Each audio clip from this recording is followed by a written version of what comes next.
Olá e bem-vindos ao canal Tiago Alegretti. Aqui é o lugar onde a ciência encontra a curiosidade, trazendo informações confiáveis e fascinantes para você. Vamos explorar juntos os mistérios do mundo com conhecimento e entusiasmo. No frio, fazemos mais xixi por causa de um mecanismo do corpo chamado diurese ao frio. Isso ocorre devido a algumas razões fisiológicas. 1. Vasoconstrição periférica. Quando está frio, o corpo tenta conservar calor, reduzindo o fluxo de sangue para as extremidades, mãos, pés e pele. Isso faz com que mais sangue circule pelo núcleo do corpo, onde os órgãos vitais estão. 2. Aumento do volume sanguíneo central. Com o sangue concentrado no núcleo, o volume de líquido percebido pelos rins aumenta. Isso ativa receptores que acham que há excesso de líquidos no corpo. 3. Produção de urina pelos rins. Para equilibrar esse excesso, os rins aumentam a produção de urina para eliminar o líquido extra e normalizar o volume sanguíneo. 4. Menor transpiração. No frio, suamos menos, o que também reduz a perda de líquidos pela pele. Com menos perda, há mais líquido disponível para ser eliminado pela urina. Esse é o motivo pelo qual, no inverno ou em ambientes frios, sentimos mais vontade de ir ao banheiro com frequência. É o jeito do corpo de manter o equilíbrio. O Girafa camelopardalis, é muitas vezes considerado o único mamífero que não emite som de forma audível ou frequente. No entanto, essa ideia não é completamente correta. Estudos mostram que as girafas emitem sons de baixa frequência, como zumbidos ou ruídos infrassônicos, que podem ser difíceis de ouvir para humanos. Esses sons podem ser usados para comunicação entre elas, especialmente à noite. Portanto, enquanto as girafas são silenciosas em comparação com outros mamíferos, elas não são completamente incapazes de emitir som. Sim, pinguins têm joelhos. Embora não pareça à primeira vista, a estrutura das pernas do pinguim inclui um fêmur, uma patela, e a tíbia fíbula, assim como nos humanos. A razão pela qual seus joelhos não são tão aparentes é que grande parte da perna do pinguim está coberta por suas penas e gordura, o que dá a impressão de que suas pernas são curtas e rígidas. Na verdade, a parte visível da perna é apenas a porção inferior, enquanto o joelho está localizado próximo ao corpo. Essa anatomia ajuda os pinguins a nadar com eficiência e a se mover de forma adaptada ao ambiente, como deslizar na neve ou andar com aquele característico balanço. A sensibilidade nos dentes ao comer algo gelado ocorre devido à exposição das terminações nervosas dentro do dente. Isso pode ser causado por várias razões. 1. Exposição da dentina. A camada interna do dente, chamada dentina, possui pequenos túbulos que levam diretamente ao nervo. Quando o esmalte, camada protetora, está desgastado ou a gengiva recuada expõe a raiz do dente, estímulos como o frio chegam mais facilmente aos nervos, causando a sensação de dor. Esmalte desgastado, o consumo de alimentos ácidos, escovação agressiva ou desgaste natural do tempo podem enfraquecer o esmalte, deixando a dentina mais vulnerável. Retração gengival. Quando as gengivas recuam, elas expõem a raiz do dente, que não é protegida pelo esmalte, tornando os dentes mais suscetíveis a estímulos externos como o frio. Cáries ou trincas.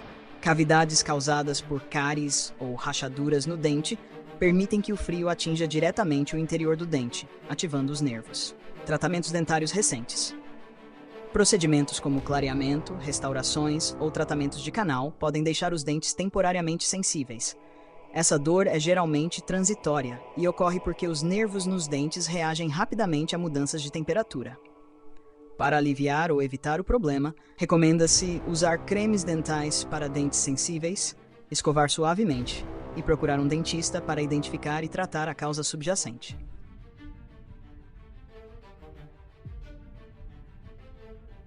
Infelizmente, não é possível restaurar completamente o esmalte dos dentes de forma natural, pois ele não se regenera. O esmalte é composto por minerais como o cálcio e o fosfato, mas ao contrário de outros tecidos do corpo, ele não possui células vivas para se reparar. No entanto, é possível fortalecer e remineralizar o esmalte que ainda existe, evitando que ele continue se desgastando. Aqui estão algumas formas de ajudar na proteção e remineralização do esmalte. Usar produtos com flúor. O flúor ajuda a fortalecer o esmalte e a remineralizá-lo ao combinar-se com minerais da saliva, Ele é encontrado em cremes dentais, enxaguantes bucais e tratamentos profissionais aplicados pelo dentista. Evitar alimentos e bebidas ácidas. Ácidos desgastam o esmalte. Reduzir o consumo de refrigerantes, sucos cítricos e alimentos muito ácidos ajuda a preservar o esmalte. Ter uma dieta rica em cálcio e fosfato. Alimentos como leite, queijo e vegetais de folhas verdes fornecem minerais que ajudam a fortalecer os dentes. Beber bastante água. A água ajuda a neutralizar ácidos na boca e estimula a produção de saliva, que é essencial para a remineralização natural. Evitar escovação agressiva. Escovar os dentes com muita força ou usar escovas de cerdas duras pode desgastar o esmalte. Tratamentos com dentistas. Selantes dentais. Criam uma camada protetora sobre o esmalte.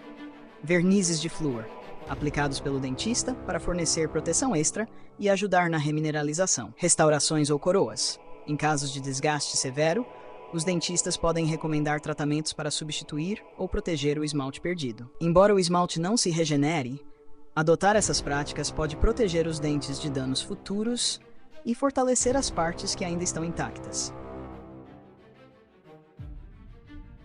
A temperatura corporal de um inseto varia de acordo com o ambiente, porque a maioria dos insetos é ectotérmica, ou de sangue frio. Isso significa que eles não regulam internamente sua temperatura corporal, como os mamíferos fazem, mas dependem da temperatura externa. No entanto, insetos podem ajustar sua temperatura corporal por meio de comportamentos, como se posicionar ao sol para aquecer ou buscar sombra para resfriar. Temperatura corporal de um inseto. A temperatura geralmente varia entre 10 graus Celsius e 40 graus Celsius, dependendo do ambiente e da espécie. Alguns insetos, como as abelhas e mariposas, podem produzir calor internamente ao vibrar em seus músculos, especialmente durante o voo ou em colmeias. Como medir a temperatura de um inseto? Existem métodos específicos usados na ciência para medir a temperatura corporal de insetos. 1. Termopares, termômetros de contato. Pequenos fios sensores são colocados diretamente no corpo do inseto, geralmente no tórax, onde os músculos do voo estão. Esses sensores detectam mudanças mínimas de temperatura. 2. Câmeras de imagem térmica. Equipamentos infravermelhos são usados para capturar a distribuição de calor na superfície do inseto. Esse método é não invasivo e útil para medir a temperatura de insetos em movimento. Microsondas térmicas. Pequenas sondas inseridas em partes específicas do corpo do inseto para medir temperaturas internas, embora sejam mais invasivas. 4. Observação comportamental. Embora não meça a temperatura diretamente, o comportamento do inseto, como se movimentar para o sol ou evitar superfícies quentes, pode indicar a faixa de temperatura preferida ou suportada. Fatores que influenciam a temperatura corporal. Atividade. Durante o voo, a temperatura corporal pode subir consideravelmente, especialmente em insetos como abelhas ou libélulas. Tamanho do corpo. Insetos maiores tendem a reter mais calor por inércia térmica. Ambiente. A luz solar, o vento e a umidade afetam diretamente sua temperatura corporal. Esses estudos são importantes para entender o comportamento, a fisiologia e até o impacto das mudanças climáticas sobre os insetos. As formigas são conhecidas por sua incrível força em relação ao tamanho do corpo. Em média, uma formiga consegue levantar de 10 a 50 vezes o próprio peso corporal, dependendo da espécie e das condições. Por que as formigas são tão fortes? 1. Pequeno tamanho. Como as formigas são muito pequenas, a relação entre sua massa e a força dos músculos é mais vantajosa do que em animais maiores. Os músculos das formigas representam uma proporção maior de sua massa total, o que lhes confere mais força relativa. 2. Estrutura corporal. Seu exoesqueleto rígido e a forma como suas pernas funcionam permitem uma distribuição eficiente da força. 3. Adaptação evolutiva. As formigas evoluíram para carregar alimentos, materiais para o ninho e até outros insetos, garantindo a sobrevivência da colônia. Isso favoreceu o desenvolvimento de músculos extremamente eficientes. Exemplos de força entre espécies. Formiga tecelã. Pode carregar até 50 vezes o seu peso. Formigas cortadeiras. Carregam pedaços de folhas várias vezes maiores que seu corpo por longas distâncias. Formigas carpinteiras. São especialmente fortes quando se trata de carregar madeira ou outros materiais para a construção.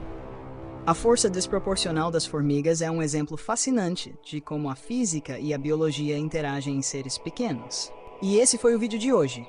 Espero que tenham gostado e aprendido algo novo. Se você curtiu o conteúdo, não se esqueça de deixar o seu like, compartilhar com os amigos e, claro, se inscrever no canal para não perder nenhum vídeo.